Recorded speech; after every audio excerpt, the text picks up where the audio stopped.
2024 October నెల 1వ తారీఖు నుండి 31వ తారీఖు వరకు మీనరాశి ఫలితాలు. ఈ మీనరాశి వారికి రవి స్వక్షేత్రంలో ఒక్కడే బాగున్నాడు, మిగతా గ్రహాలు బాగలేదు. అయితే ఈ 9 గ్రహాలకి అధిపతి ఎవరయ్యా అంటే సూర్యుడు. అటువంటి సూర్యుడు సింహరాశిలో స్వక్షేత్రంలో ఉన్నాడు. మిగతా 8 గ్రహాలు కూడా బాగాలేవు. ఈ 8 గ్రహాలు బాగుండకపోవటం చేత చాలా రకాల సమస్యలు, చాలా రకాల ఇబ్బందులు ఇవన్నీ కూడా ఉంటాయి. దీనివల్ల చాలా కష్టాలు ఉంటాయి. కాబట్టి అన్ని గ్రహాలు కూడా శాంతి చేసుకోక తప్పదు. ముఖ్యంగా ఈ రాశి వాళ్ళు మీ డేట్ ఆఫ్ బర్త్ ద్వారా మీ జాతకం చూపించుకోండి. మీ జాతకం ద్వారా ఫలితం ఏమిటో చూస్తే, ఎందుకంటే గోచార రీత్యా అస్సలు బాగాలేదు. జన్మలగ్న రీత్యా గ్రహరీత్యా ఎట్లా ఉంది, గోచారం గ్రహచారం అంటారు. గ్రహచారం ఎట్లా ఉందో చూద్దాం. ఆ గ్రహచారం చూస్తే మీకు అన్ని విధాల సమస్యలు లేకుండా మీరు బాగుంటారు. కాబట్టి మీ డేట్ ఆఫ్ బర్త్ ద్వారా మీ జాతకం చూపించుకోండి, మీకు అన్ని విధాలా బాగుంటుంది. సరిగ్గా చెప్పాలంటే మీనరాశికి రవి ఒక్కడు తప్పితే ఏ గ్రహం బాగాలేడు. ఎందుకంటే శని ద్వాదశం, కుజుడు అర్ధాష్టమం, ప్రాణకంటకుడు, ప్రాణం తీసినంత పని చేస్తాడు. తర్వాత ఏ రకమైన సమస్య వస్తుందో ఎవ్వరూ చెప్పలేము. జరిగేటువంటి సమస్య వల్ల ఎన్ని నెలల్లో కష్టపడాల్సి వస్తుంది. కాబట్టి వీళ్ళు తగిన శాంతి చాలా అవసరం. అది ముఖ్యంగా చేసుకోవాల్సిన అవసరం ఉన్నది. ఇటువంటి అవసరాన్ని పూర్తిగా గుర్తుపెట్టుకోండి. మీకు డేట్ ఆఫ్ బర్త్ లేదయ్యా, ఈ డేట్ ఆఫ్ బర్త్ లేకపోతే ముందు మీ హస్త సాముద్రిక ద్వారా మీ జాతకం చూపించుకోండి. ఎందుకంటే చాలా నష్టమైన టైం ఇది.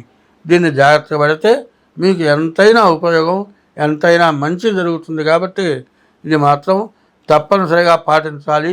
ఇంతకంటే చెప్పడానికి ఎక్కడా అవకాశం లేదు. కాబట్టి ఈ రాశివాళ్ళు ప్రతిరోజు శివాలయానికి వెళ్ళండి, శివుడికి ప్రదక్షిణ చేయండి, 3 వేళల సూర్య నమస్కారం చేయండి, శివుడికి సోమవారం అభిషేకం చేయించుకోండి, నవగ్రహాలకి రోజు ప్రదక్షిణ చేయండి. తర్వాత గణపతికి గరికతో పూజ చేయించుకోండి. మీరు ఎవరికైనా సరే కనీసం వారంలో ఒక్కరోజు కడుపు నిండా ఎవరికైనా భోజనం పెట్టండి. ఇట్లా చేస్తే మీ మీనరాశి వాళ్ళకి అన్ని విధాలా బాగుంటుంది. స్వస్తి. 3 నిమిషాల. అయితే ఈ రాశివాళ్ళు ముందు మీ డేట్ ఆఫ్ బర్త్ ద్వారా మీ జాతకం చూపించుకోవడం చాలా అవసరం. ముఖ్యంగా శనికి 19,000 జపం నల్ల నువ్వులు దానం, రాహువుకి 18,000 జపం మినుగులు దానం, గురువుకి 16,000 జపం శనగలు దానం, కుజుడికి 7,000 జపం కందులు దానం, బుధుడికి 17,000 జపం పెసలు దానం, శుక్రుడికి 20,000 జపం అలచందలు దానం, కేతువుకి 7,000 జపం ఉలవలు దానం. ఇవి చేయడం చాలా అవసరం. ఇవి చేయడమే కాకుండా మీరు ఈ ఉన్న పరిస్థితి ఏంటంటే చాలా ప్రమాదకరమైన టైము. ద్వాదశంలో శని, మరి అర్ధాష్టమంలో కుజుడు విపరీతమైన ఇబ్బంది పెట్టేవాడు. దానికి శ్లోకంతో చెబుతున్నా, ద్వాదశాష్టమ జన్మస్థం శని అంగారకో గురు కుర్వంతి ప్రాణ సందేహం స్థాన చలనం ధనక్షయం. దీనివల్ల ఏం జరుగుతుంది? ఉన్న ఇంట్లో నుంచి కానీ చేసే వృత్తిలో నుంచి కానీ వెళ్ళిపోవాలి. ధనక్షయం, డబ్బులు మొత్తం ఖర్చు అయిపోతాయి. స్థాన చలనం ధనక్షయం. తర్వాత ప్రాణం తీసుకునేటువంటి పరిస్థితి, లేకపోతే ప్రాణం పోయేటువంటి దెబ్బలు కూడా తగలచ్చు. ఇటువంటి సమస్యల నుంచి బయటపడాలంటే పూర్తి శాంతి చేసుకోక తప్పదు. కాబట్టి మీరు మీ డేట్ ఆఫ్ బర్త్ ద్వారా మీ జాతకం చూపించుకోండి. కాదండి ఇవ్వాలే కాదు మా జన్మ మొత్తం ఇట్లాగే అనుభవిస్తూ ఉన్నాం అని చాలామంది అనుకుంటున్న వాళ్ళు ఉన్నారు. అటువంటి దోషాలు పోవటానికి ఒక మార్గం ఉంది. అది ప్రత్యేకించి దీని తర్వాత చెబుతాను. ప్రతి మానవుడికి కష్టాలు అనేవి విపరీతంగా వస్తున్నాయి. కష్టపడని మానవుడు లేడు. సుఖపడుతున్నాను అనేటువంటి వాడు ఎవడూ కనపట్టలేడు. ఎంత సుఖంగా ఉన్నా కూడా చెప్పటానికి వీళ్ళైన కష్టం ప్రతివాడికి ఉంటుంది. చూసేవాడికి అబ్బో ఆయనకేమయ్యా అంటారు. వాడికి వదిలేస్తే కళ్ళమ్మడి నీళ్ళు వస్తాయి. చెప్పుకోలేని బాధలు. ఏమిటి ఈ బాధలు ఎందుకు వస్తున్నాయి నేను చెప్తా వినండి. ఒకప్పుడు ఒక రాజుగారు, ఒక చక్రవర్తి ఎంతో గొప్ప పరిపాలన చేశాడు. ఆయన చేసినటువంటి పరిపాలన ఎవరూ చేయలేరు. రామచంద్రమూర్తి కంటే ఎక్కువ మంచి పరిపాలన చేశాడు. ఆయన మరణించాడు. తర్వాత కొడుకు ఆ రాజ్యాన్ని పరిపాలన చేస్తున్నాడు. రాజుగారు ఏం చేశాడు? అందరూ బతకడానికి ఎవరు దొంగని కూడా క్షమించి దొంగతనం చేయకుండా మానుకున్నట్టుగా ఏర్పాటు చేశాడు. వాడికి బతుకుదెరువు మార్గం చూపించాడు. దొంగ ఎప్పుడు దొంగతనం చేస్తాడంటే దానికి వాడు అవసరం తీరకపోతే దొంగతనం చేస్తాడు. అన్నం దొరక్కపోతే అన్నం కోసం దొంగతనం చేస్తే తప్పు లేదుగా. అట్లాగే దొంగని దొరగా చేశాడు. అటువంటి గొప్ప రాజుగారు మరణించిన తర్వాత కొడుకు రాజ్య పరిపాలన చేస్తున్నాడు. కొడుకేంది? గొప్ప వ్యభిచారి, ధనాశాపరుడు, పరమ నీచుడు. కనబడ్డ స్త్రీని వదిలిపెట్టేవాడు కాదు. సంవత్సరానికి 10 సార్లు పన్ను వసూలు చేస్తాడు. ప్రజలకి రోత పుట్టించాడు. శత్రురాజులు వచ్చారు, యుద్ధం చేశారు, రాజ్యాన్ని గెలుచుకున్నారు. తండ్రి ఏమో స్వర్గాన్ని పొందాడు, కొడుకు నీచమైన పనులు చేస్తున్నాడు. చివరికి పరాజులు యుద్ధం చేశారు, గెలిచారు. రాజ్యం కోల్పోయిన దాకా ఈ కొడుక్కి సంతానం లేదు. అడవిలో కందమూలాలు తింటూ మొగుడు పెళ్ళడం బతికేటువంటి టైంలో వాడికి 2 ఆడపిల్లలు పుట్టారు. ఆ 2 ఆడపిల్లలు కూడా చాలా గొప్ప అందగత్తెలు. రాజులు ఎప్పుడు కూడా వేటకు వస్తారు. ఒక రాజుగారు వేటకు వచ్చి, అయ్యా నీ పిల్ల బాగుంది, నాకు ఇస్తావా, నేను పెళ్లి చేసుకుంటా అన్నాడు. నాకెంత నేను అడిగినంత డబ్బు ఇస్తావా, నా పిల్లని ఇస్తా అన్నాడు. వాడు ఎంతో అడిగాడు, మితి మీరు అడిగాడు. అడిగినంత డబ్బు ఇచ్చి ఆ పిల్లని తీసుకెళ్ళిపోయినాడు. అప్పుడు ఈ రాజుగారు తండ్రి స్వర్గంలో ఉన్నవాడు యమలోకానికి వచ్చాడు. ఏమిటా ఇట్లా యమలోకంలోకి వచ్చి నా గతి ఏంటా ఎట్లా చేశావంటే, నీ కొడుకు చేసిన పాపం నీకు ఇట్లా చుట్టుకుందయ్యా. నేనేం చేయలేదు. పుణ్యం చేసిన వాళ్ళకి స్వర్గం, పాపం చేసిన వాళ్ళకి నరకం. నీ కొడుకు చేసిన పాపం నువ్వు అనుభవించాల్సిందే అన్నాడు. అప్పుడు ఏంటి నాకు ఇక మార్గం లేదా అంటే, నీకు ఒక వెలుగు రూపం ఇస్తాను, నీ కొడుకు పోయి చెప్పమన్నాడు.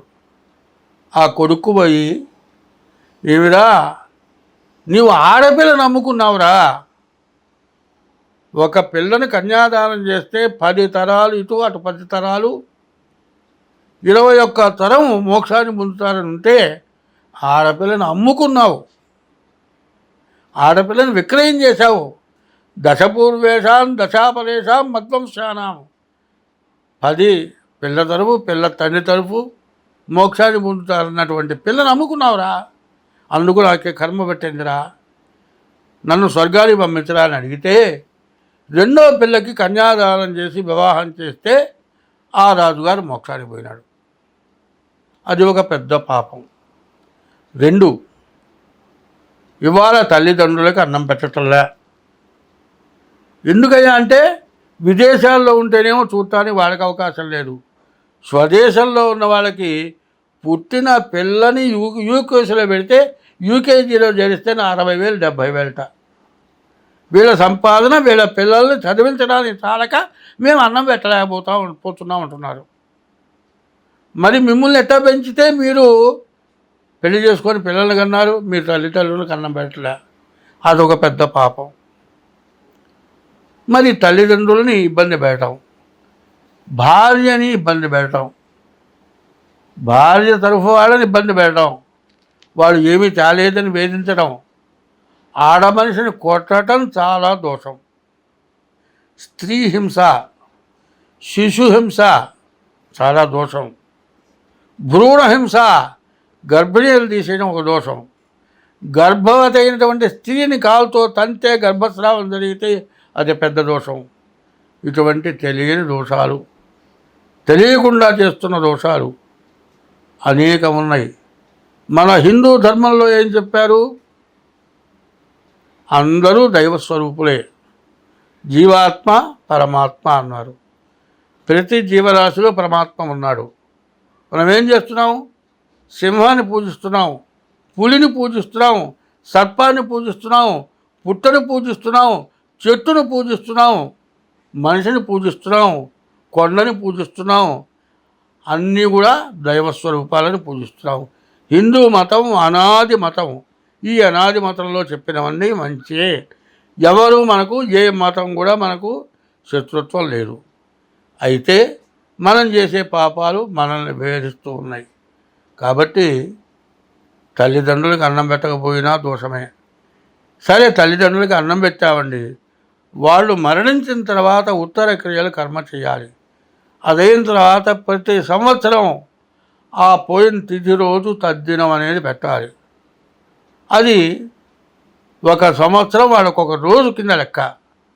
ఆ తద్దినాలు పెట్టకపోవటం అది పితృదోషం, కాలసర్ప దోషం. కాలసర్ప దోషం ఏంటి? తను వివాహం చేసుకొని ఇంకొక వ్యక్తికి వివాహమైనటువంటి ఆడమనిషిని, పిల్లల గల స్త్రీని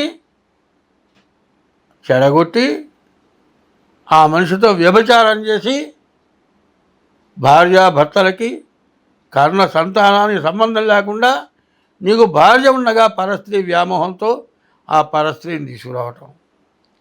ఆ పిల్లల ఉసురు, భర్త ఉసురు నీవు తగులుతుందా? ఆ పాపం చుట్టుకుంటుందా? ఇటువంటి పాపాలు ఏమన్నా ఆలోచిస్తున్నారా? అందుకే ధర్మశాస్త్రంలో చెబుతారు, ఉన్నది పోయింది, ఉంచుకున్నది పోయిందిట. భార్య మొట్టమొదటి అందగత్తే. ఇద్దరు పిల్లలు పుట్టిన తర్వాత ఆమె శక్తి హీనత అయిపోయేప్పటికీ అన్నం తగ్గితే అందగత్తెకి పాల్పడుతున్నాడు. అది పెద్ద దోషం. పరస్త్రీ వ్యామోహం అంటే అది తప్పు. తర్వాత పిల్లలను తల్లిని తీసుకొస్తే పిల్లలు అనాథలైపోయి వాళ్ళ ఉసురు కొట్టి ఇట్లాంటి దోషాలు, అనేక దోషాలు ఉన్నాయి. ఈ దోషాలు పోవాలి అంటే మహారుద్రం అని ఉంది. ఆ మహారుద్రం అనేది మేము చేస్తాం. అది చాలా ఖర్చుతో కూడుకున్నది. అటువంటి మహారుద్రంలో మీ జాతకంలో ఎటువంటి బాధలు ఉన్నా పోతాయి. ఆ మహారుద్రంలో మీరు కలిసి మీ గోత్రనామాలతో చేయించుకోండి. అది చేస్తే మీకు సమస్యలు పోతాయి. కాలసర్ప దోషం ఉంది. రాహుకేతుల మధ్యలో గ్రహాలు పడ్డాయి. రాహుకేతుల మధ్యలో గ్రహాలు పడితే కాలసర్ప దోషం. దానికి నవనాగుల పూజ ఉంది, అది చేస్తాము. కుజుడు సప్తమంలో అష్టమంలో ఉంటే కుజ దోషం. ఇటువంటి మహాదోషాలు వేధిస్తున్నాయి. ఈ మహాదోషాలు మన ప్రవర్తన వల్లే జరుగుతూ ఉన్నాయి. కాబట్టి ఎన్ని గ్రహశాంతులు చేసినా పోయినటువంటి వారికి కొన్ని రకాల పూజలు ఉన్నాయి. ఆ పూజలు చేస్తే అన్ని విధాలా బాగుంది. మనం సత్యనారాయణ స్వామి వ్రతం చేస్తూ ఉన్నాం. దాదాపు హిందువుల్లో సత్యనారాయణ స్వామి వ్రతం చేయని వాళ్ళు లేరు. ఈ వ్రతం ఎక్కడి నుంచి చేశారు? ముందు ఋషులు చేశారు, తర్వాత త్రేతాయుగంలో రామచంద్రమూర్తి చేశాడు, ద్వాపర యుగంలో ధర్మరాజు చేశాడు, కలియుగంలో మనం చేస్తూ ఉన్నాం. ఈ సత్యనారాయణ స్వామి వ్రతం 9 అధ్యాయాల వ్రతం కథ ఉంది. ఇప్పుడు 5 అధ్యాయాల వ్రతం కథే చేస్తూ ఉన్నాం. ఆ 9 అధ్యాయాల వ్రతం వేరే ఉంది. ఆ వ్రతం చేసుకున్నా దోషం పోతుంది. నవనాగుల పూజ చేసుకున్నా దోషం పోతుంది. మహారుద్రం చేసుకున్నా దోషం పోతుంది. చివరికి మరణావస్థలో ఉండి ఆ రోగం తగ్గక కనీసం 25,000, 30,000, 1,00,000, 5 లక్షలు, 10 లక్షలు ఖర్చు పెట్టిన వాళ్ళకు కూడా మహారుద్రం చేస్తే ఆ వ్యాధి పోయి బతికిన వాళ్ళు చాలామంది ఉన్నారు. ఇటువంటివి దీంట్లో పాల్గొంటే మీకు అన్ని విధాల బాగుంటుంది. కాబట్టి నేను ప్రతి నెలలో, ప్రతి పక్షంలో చెప్పబోయే దాంట్లో ఇప్పుడు చెప్పేదాన్ని ఫస్ట్ వేయటం మానబాకండి. మీకు కీర్తి, నాకు కీర్తి, చేసుకున్న వాళ్ళకి మహాదోషాలు నివృత్తి అవుతాయి. ఇది మాత్రం శ్రద్ధ వహించండి. చెప్పింది చేయండి. స్వస్తి.